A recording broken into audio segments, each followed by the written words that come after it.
There are two speeds at Talladega, fast and faster. The second of 4 Winston Cup restrictor plate races is in the books. We'll have all your highlights and post-race coverage. Who decides when it's time for a caution or for a penalty? NASCAR's Eye in the Sky makes the decision. We'll give you a rare look inside race control. We'll also revisit Saturday's bang-up Busch race. Pounding out a great show for you because it's Speed News, NASCAR edition.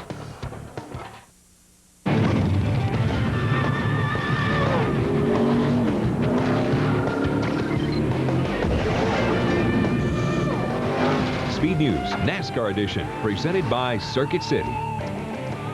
There is that special excitement associated with racing at the big tracks, and Talladega is the biggest of them all. I'm Dave Despain. I'm Rick Benjamin. It is a different brand of excitement with a fair amount of trepidation thrown in and some controversy, all of that adding to the fun. You know, it is nail-biting time whenever the Cup guys get to the restrictor plate tracks like Daytona. And this weekend, Talladega, you hang your foot in it and you hang on desperately to the draft, hoping there is an escape route if the big one should bite you. The Aaron's 499 this afternoon. The guy everybody watching for, Earnhardt Jr., going for 4 straight and a weekend sweep at Talladega. Had to drop to the rear for the start after a Saturday engine change, and that would be key.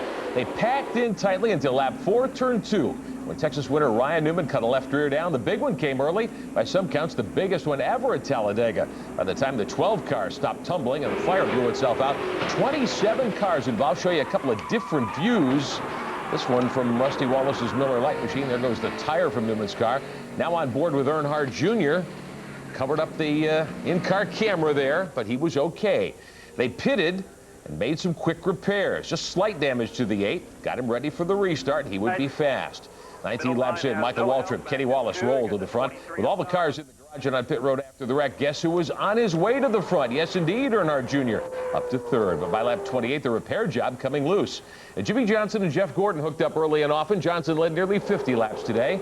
This was the day's 4th yellow. Mikey Waltrip on lap 83, another restrictor plate dominator, but he lost a left rear tire up the turn 3 banking. Pretty big hit. A few laps later after the green, Tony Stewart gets walled by Kurt Busch. This would be interesting later on. Kyle Petty also involved. And then the restart. More trouble here heading through the tri-oval. The rough ride for Stewart. Kevin Harvick took the 29 car to the front, but later in the going, Matt Kenseth, the points leader, hooked up with Earnhardt Jr. And they would charge. Just like Saturday's Busch race, Joe Nemechek would be a factor here as well. Earnhardt Jr. lurking back around 7th and 8th after Harvick took over. All of this setting up late drama as they come through the tri-oval. You've got Johnson out in front, Earnhardt Jr. leading a group of cars on the high side. The Hendrick cars were quick. Johnson diving low. This is the winning pass. Earnhardt Jr. going into 3, steaming to the front. Johnson would have a moment with a few laps left, locks him up and spins off the banking, doesn't hit anything. He would finish on the lead lap. Let's take another look at that pass for the win. Earnhardt Jr. inside, Kenseth below the yellow line pretty clearly here. NASCAR says it was a clean pass, that Earnhardt Jr. was in the act of passing when he was forced out of bounds. Driver number 8 to victory lane, his 4th straight win at Talladega, a mark even his legendary dad couldn't match. Your top 10 this afternoon behind Earnhardt Jr., the car his father drove to so many restrictor plate wins, now driven by Kevin Harvick for 2nd. First top 5 in 28 tries for Terry Labonte. The Dodgers of Marlin and Ward Burton next. Points leader Kenseth 9th. Bobby Gordon crossing the stripe in 10th. Now, after the drivers hustle around the big Alabama tri-oval flat out all day, then the reporters hustle around flat out to see what everybody has to say about it. Our entry in that race is Bob Dillner. Bob, what's up? Well, Dave, our crew wore out a couple pairs of shoes after this one because there was plenty of fireworks. Tony Stewart and Kurt Busch shouting at each other after this one. And then there were some teams complaining about Dale Jr.'s move below the yellow line near the end of the race. But the bottom line is Dale Jr. and that team overcame a lot to win this race, which was, by the way, a record. 4 straight wins at this track, which Ty Norris now calls Earnhardt Speedway. We changed motors last night and had to start from the back. We missed that crash early on, patched the car back up, had trouble staying with the draft all day, but once we got there, we got the car up toward the front, and it was just all our teammates were gone, having trouble, and didn't have a lot of help, but when it counted, I got a push from several different guys, one being Kevin Harvick there at the end to help me a lot. So ain't nobody gonna win this race by themselves, and you know, every man out there drafted with somebody good all day long, and I didn't really work with Kevin most all day, but it was a surprise there at the end to have him help me. It was a real big deal. He's watched his daddy so much, and undoubtedly he learned a lot by watching his dad, but that was all driver at the end. That's all it was. I mean, those Hendrick cars did everything in the world they could to keep that kid back there, and we know our car wasn't as good as theirs because it was damaged, but he still ended up winning the race. So thumbs up to the guys that was over the wall fixing that car. Thumbs up to the guys at home that built that car so we could bring it down here. And thumbs up to Dale Jr. for the driving job he did today. And how about DEI? They have won 8 out of the last 10 restrictor plate Winston Cup races. Absolutely amazing. Now, as far as Dale Jr.'s pass below the yellow line, he said when the race is on, it's on. And if anybody complains about that, he's going to kick their you-know-what. Anyway, Kevin Harvick finished right behind Dale Jr., and Todd Berrier, after the race, went to NASCAR to review the tape of Dale Jr. going below the yellow line, and he said it was okay. After all, that team was happy just to finish second. We just couldn't do it. We got to him, and I had to make a decision on which way to go, and you know, we wound up second, but we'll take it. It was a good points day for us, and guys had good pit stops all day. You know, you just have to position yourself somewhere in the first or the second row, and really make sure that you guard your mirror. I mean, he was waving me on, and I pushed him by the 17, and I'm thinking, man, if I can just sit right here, then the 29 had such a good run, and I said, man, I'm gonna fall back to 10th, and then we were just lucky to get enough in line. Brett did a great job spotting, and I'm just so proud of these Robert Yates guys and this young race team. You know, it's always been 1 against 43, but when you get to Talladega, it's all about teammates. And I'll tell you what, next week, teammate means nothing, and I can't wait to get there. You know, it's about racing, and these guys will break their neck to stay together so that they can team up at the end, but you know what? It was, you know, the lone exception in my mind was Matt Kenseth. He's a cool guy, and he just raced his guts out at the end, and that's what we did with the Tide Pontiac, and I had fun. I'll tell you what, we had a good run and we had a good finish. We've had good cars the past 3 or 4 weeks, and we haven't finished near as good as our cars. And today our car really wasn't a 5th place car, but we came home 5th, so we'll take it.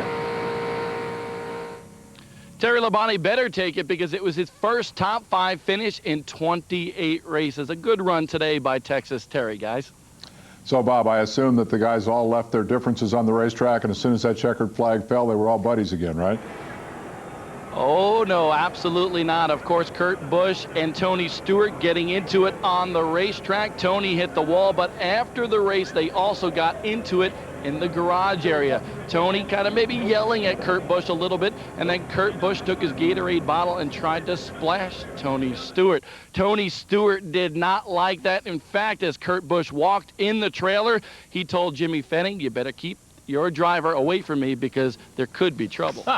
Anger management's what they call that, right? Thank you, Bob, very much. Well, Kyle Petty just missed your top 10 in his Dodge as we check more results. Teammate/employee John Andretti 14th. Johnson led the most laps, but his late spin left him 15th. Tony Raines on the lead lap in 16th. Pole sitter Mayfield a lap down in 18th. We've got a lot more ground to cover for you at Talladega. Post-race coverage in about 2 minutes, resuming here on Speed News NASCAR Edition. And coming up, Speed News takes you inside NASCAR race control for an exclusive look at the people behind the scenes who make the crucial calls. Speed News is brought to you by Circuit City. We know the excitement you feel about the latest digital toys. That's why we're here. Circuit City, we're with you. And let's take you through the balance of the finish order this afternoon at Talladega. Joe Nemechek ran second for a while, finishes 21st. Greg Biffle in that badly beat-up Granger Ford, 22nd. Waltrip, Stewart, and Martin also off the pace. Mike Skinner, 31st today. Many of these guys really never had a chance to get going after being caught up in the big one. Penske drivers Wallace and Newman both very disappointed, I'm sure, with their results. Final 3 all taken out on the lap 4 wreck. Benson Rudd, Hermie Sadler, who was scored as first out in the Toys R Us machine. Now, many of those in the bottom half of the field caught up in today's version with a bow to Earl Baltus in the historical big one, that grinding lap 4 wreck, keyed by the Newman tire. 27 cars had to go behind the wall. Which is 3 more than last year, which we gather makes this the biggest of the big ones ever. Let's hear from more drivers in the calm after the storm. okay. My foot's beat up pretty good, but just unfortunate. I cut a tire. Something happened there going into one. I know we cut some kind of tire. I felt like the left rear, and that was it.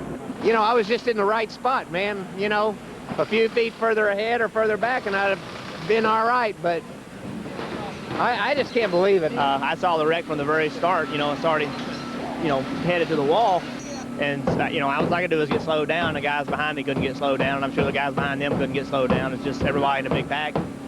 Been like that since plates here, and it'll be like that as long as we run plates here. That's what we saw happen yesterday. No fault or no rules or nothing. You cut a tire, and we're all grouped together. It's going to be a big wreck. This didn't have nothing to do with Talladega. This was just a blown tire. Happened yesterday in a bush race, too. There's debris coming out of the track somewhere. It's causing it, I guess. I don't know. Nothing anybody could really do. Just collect a bunch of race cars. Just part of it, you know. Maybe they need to walk the track or something. I don't know. Just rare to cut a tire that early in this race. There's not a whole lot you can do about it. You know, we just, you know, here you're running on top of each other, and shame that we didn't, you know, you get all the adrenaline going ready to start a race and run 3 laps and tear up half the field. That's a little disappointing. It's one thing if you know, guys start bumping and banging, which is usually what we get yelled at for, but like I say, yesterday and today, I don't think you can blame any of that on us. So, I mean, and we're not trying to blame anybody either, but in the same token, you know, we saw a couple problems yesterday, and we saw a pretty big one today, so, man, that's the stuff. Top 10 points, including most of the same names as last week. Kent's is still leading, but Earnhardt Jr. swapped spots with his Kurt Busch, who was heading up top. Craven up 3 to 6th. Waltrip falls 3 spots to 7th. The biggest mover of all, Elliott Sadler, up 10 spots to 10th. Nothing like a 21-car pileup to spoil your day. We'll review Saturday's Busch Series Big One and the fuel strategy that decided the race. Plus, the reason last week's Busch Series winner is a little lighter in the wallet. This week's Bud poll standings, Ryan Newman and Bobby Labonte tied at the top of the heap. And there's a new name on the list this week, Jeremy Mayfield's Talladega pole, his first since October of 2000 at Rockingham, and the 7th of his career. And now a story that might be headline boldly going where no camera has ever gone before. To the place where all the key decisions on procedures, race operations, and rules interpretations are made. Very key today. NASCAR's race control. Our Bob Dillner says it's a place, a race day war room, where key officials get only one chance to make the right call.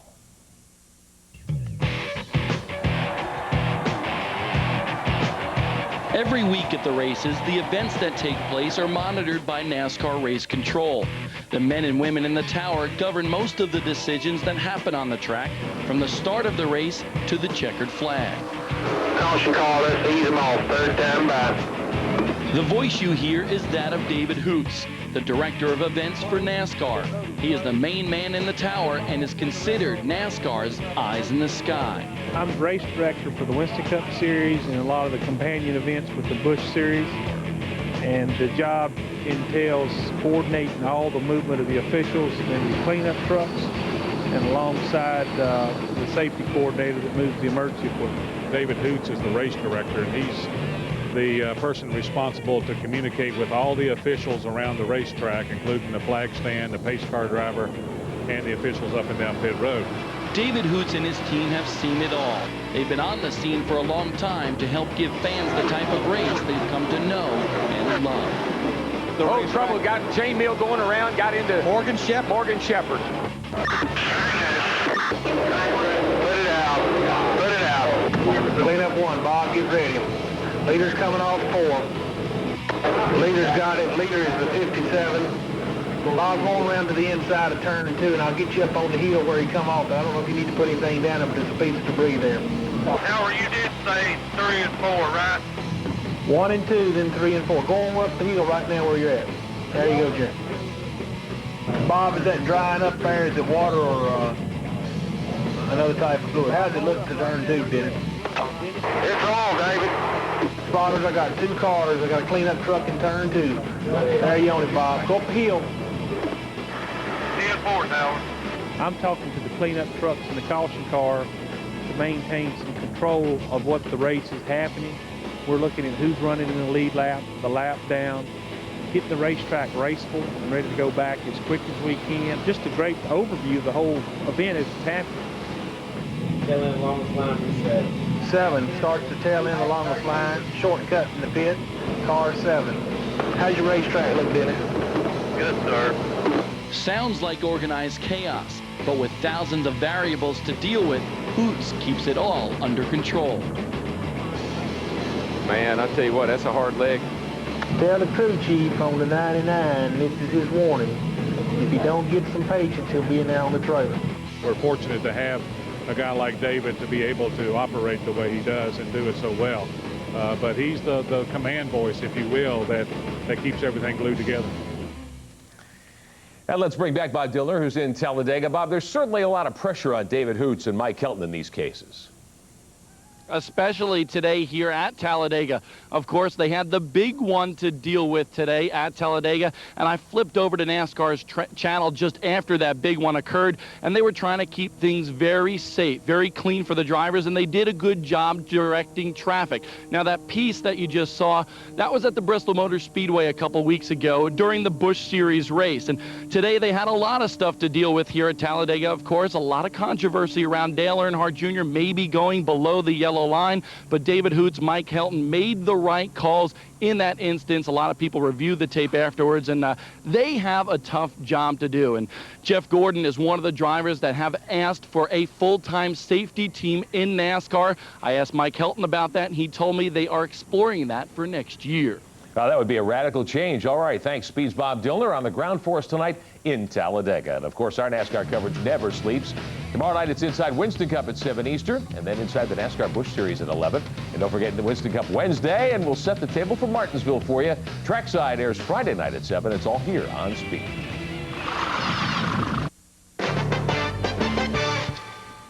Well, Talladega annually hosts the longest and the fastest Busch Series race of the year, known as the Aaron's 312, sponsored by the Dream Machine people. The race was less than 10 laps old when it became a nightmare. The big one began when Johnny Sauter cut a tire. 21 guys behind him suddenly found themselves with nowhere to go. Nobody hurt, a couple or three cars short of a record, so this was just sort of a run-of-the-mill big one. Let's get in with Sauter and give it a listen.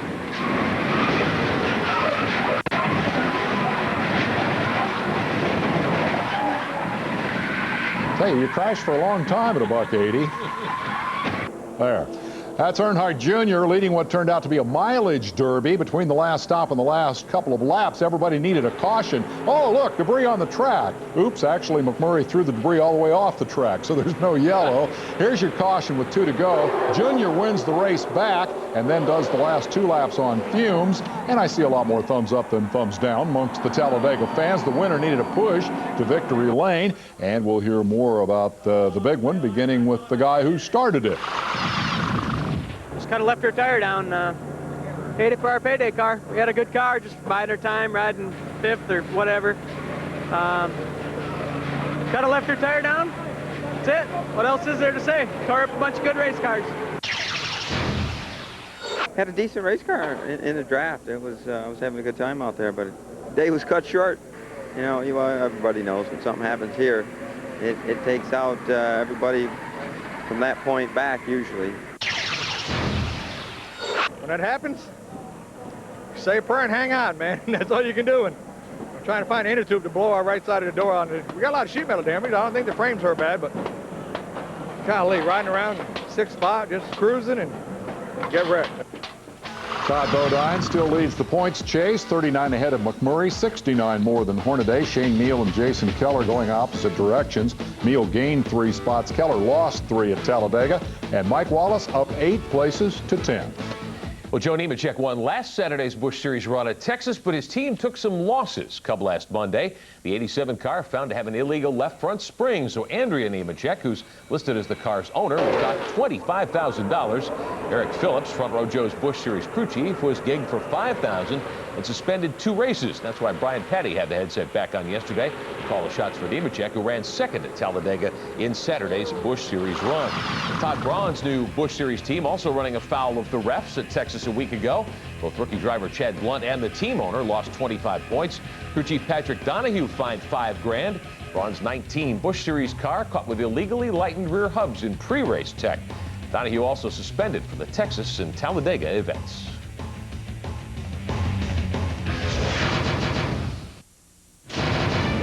Max Life Maximum Performer is brought to you by Valvoline's Max Life, products formulated to help keep your higher mileage car running for a long, long time. Well, Sterling Marlin and perhaps a few of you will question the yellow line legality of his winning pass, but the huge majority of today's crowd seemed thrilled to see Earnhardt break Buddy Baker's Talladega record with his 4th straight win there. Added to yesterday's Busch victory, and Dale Earnhardt Jr. is this week's Valvoline Max Life Maximum Performer. Now, it is a scheduling coincidence that the Winston Cup Series moves this week from the biggest track on the schedule, Talladega, to the slowest, Martinsville. A number of teams went testing there in Virginia this past week. Tony Raines was the fastest, and one guy hoping to be fast on Saturday, yep, that's old DW. Darrell Waltrip will run 2 Truck Series events at Martinsville and at IRP in August. DW and Michael have formed a Truck Series team honoring their dad. Bobby Kennedy will be the crew chief.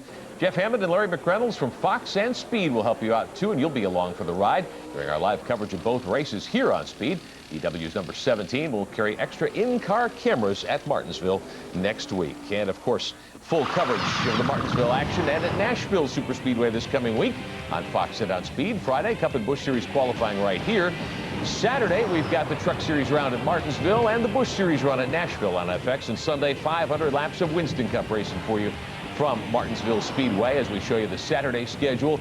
Full throttle action every inch of the way, and we'll wrap things up for you Sunday night with Speed News NASCAR edition at 7 Eastern right here. Elsewhere, a well-known face in the NASCAR Craftsman Truck Series remains in a Michigan hospital tonight. Veteran driver and crew chief Bob Keselowski collapsed Wednesday night as his K Automotive team was wrapping up a day-long test in the Detroit area. He has 1 win as a driver, and the number 29 truck is now driven by Terry Cook. NASCAR Touring Series results. Danny Bagwell held off Justin Hobgood, Georgia's Oglethorpe Speedway Saturday night. First ever dirt track race for the Goodies Dash Series. In Featherlight Southwest Tour action, Mark Meach led all 125 laps, Cajon Speedway in California. Featherlight Modifieds wait a week to start in Thompson, Connecticut. The race called the Icebreaker didn't run. It was too cold. He's Rick, and I'm Dave, and that's it for NASCAR Edition.